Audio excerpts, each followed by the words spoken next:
Welcome to The Call. I'm Michelle Caruso Cabrera. And for a while there, it looked like housing prices were recovering.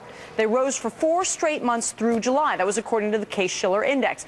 Now, we haven't gotten Case-Shiller data yet for August and September. However, all the other indices out there are showing some weakening. CNBC's Diana Olick joins us live from Washington. Diana, are we looking at a potential now triple dip in housing? We absolutely are. I want to preface, of course, by saying that home sales and prices are highly seasonal. Prices especially. They always go up in the spring and summer and then dip again in the fall, simply due to the mix of homes that are selling. But in today's troubled markets, there are a lot of other factors weighing in, and it could be much more than just a change in the seasons. We believe that the foreclosure pipeline is going to pick up, and that ultimately that's going to produce some more downward pressure on prices. So we're expecting still a bottom at the earliest nationally in 2012. So we foresee more months ahead where we're going to see declining home values. Now, home prices turned down in August, down 0.4% according to CoreLogic month to month, and that includes sales of foreclosures and also short sales. It is a direct effect of banks ramping up the foreclosures after nearly a year of delays due to the so-called robo-signing paperwork mess. Now, a new report from Zillow to be released tomorrow shows month to month prices were barely positive, up just 0.1%, but Zillow does not include sales of distressed properties, which are 1/3 of the market. In a lot of markets, actually, what you're finding is basically it's kind of a dumbbell market. You've either got investors who are paying all cash for properties and turning around and renting them out, or you've got FHA buyers who are only paying 3.5% down and are buying them, and those are largely first-time home buyers. So how low will home prices go? Well, of course, there are wide and varied predictions. We have from Clear Capital, which does a rolling quarter. They say prices will be down 3.2% by the end of 2012 from now. Analysts at J.P. Morgan Chase just put out something saying they predict another 6 to 7% drop in home prices from here. That would be a 36% decline from the peak toward the end of 2012. So not good looking into the fall. Back to you, Bill. Diana, thank you, I think.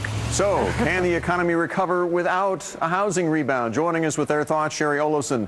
He's real estate and foreclosure attorney, and Lance Roberts is chief economist at Street Talk Advisors. And Lance, I don't think it's possible, is it?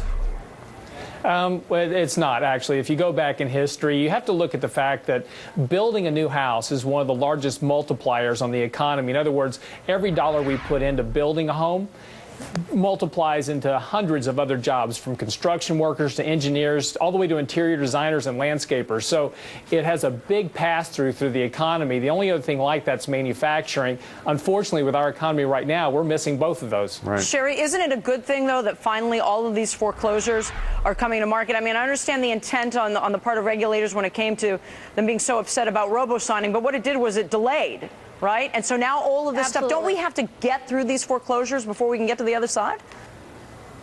Yeah, of course. I mean, that's the necessary evil, and unfortunately, it's been delayed for over a year. In terms of the overall economy, I mean, it's possible to have an economic recovery without housing, but we have 3 fundamentals we need to fix. Number one, 15 to 20% of our jobs, as Lance said, relate back to housing. That's about 5 or 6% of GDP normally. Now it's less than 2%. So we need to replace those jobs. Number two, 75% of the average American's wealth came from their home. Right. So now with a third of the people underwater and $13 trillion in lost wealth, we need to fix that. And then number three, of course, the actual ability to spend came from borrowing. Over 60% of Americans have had their credit damaged because of this crisis. And frankly, even with the rates this low, we can't get loans. So we need to fix those fundamentals. Is it likely? I don't know, but, you know, Moses parted the Red Sea, so anything's possible. And Lance, what she's described is, I mean, you described the measurable effect, the multiplier effect of home building. What she's described is that immeasurable malaise, the emotional malaise that can have a very profound impact on the economy as well, right? Well, that's right. And she hit on 2 very important topics here. One is the inability to obtain credit. So if you wanted to buy a house right now, it's very difficult to actually get qualified to buy the house. But more importantly, one thing that we've been watching here is the fact that you have very, very low household formation because of the weakness in the economy. You know, college students are going to college. They're coming out. They're going back home to live with their parents because they can't get a job. Some of your highest unemployment in the country is between the ages of basically 20 and 30 years of age. age. So now you've got parents today strapped between taking care of their parents and their children. Yeah, and a fall off in immigrants as well, because housing and construction was so dominant by a lot of immigrant workers as well. Sherry, though, bottom line, in the end, though, GDP, when you look at the numbers, if housing was dragging it down, if we're at least bottoming, or if it's only falling 3% as opposed to the huge declines we saw before, it doesn't necessarily drag down GDP from here. It just doesn't help it lift from here. Well, that's the thing. You're right. Sherry, go ahead. Last word. Yeah, until we fix those issues, until we enable consumers to spend and make them confident enough to do that, they're just not going to be doing that. And jobs, obviously, Michelle, is what you're talking about. It all relates back to jobs as well. All right. Folks, thank you for your insights today. Appreciate it very much. A lot of up arrows today for the stock market. When we come back, we'll sort of...